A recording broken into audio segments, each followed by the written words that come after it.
On a réalisé un circuit comportant un générateur, une lampe et une résistance, le tout branché en série.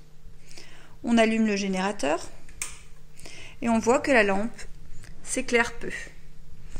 On va mesurer la tension aux bornes du générateur à l'aide du voltmètre. On utilise bien les bornes V et COM et on branche ce voltmètre en dérivation sur le générateur. On va choisir la zone V, volt, avec le plus grand calibre et diminuer le calibre.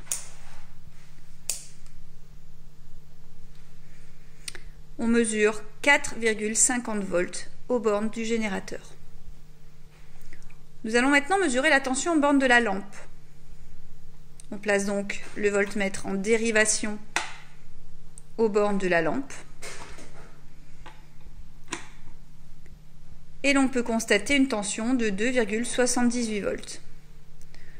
De même, on mesure la tension aux bornes de la résistance.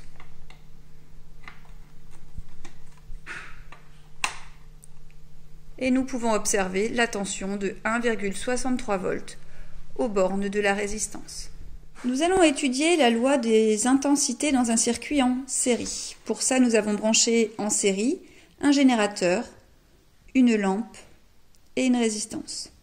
Nous allons allumer le générateur et nous allons mesurer l'intensité qui sort du générateur. Pour ça, on utilise un ampèremètre et cet ampèremètre doit se placer en série dans le circuit.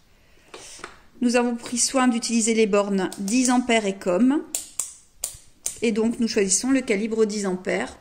Nous voyons que nous mesurons 0,03 ampères. Nous allons donc pouvoir utiliser un calibre plus petit en milliampères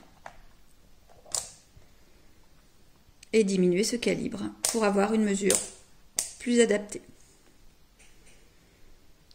Nous allons ensuite mesurer l'intensité qui sort de la lampe, c'est-à-dire l'intensité entre la lampe et la résistance. Pour ça, nous devons retirer le cavalier de manière à bien placer l'ampèremètre en série. Et surtout rajouter le cavalier pour que le courant puisse passer. Nous allons maintenant mesurer l'intensité qui sort de la résistance de la même manière.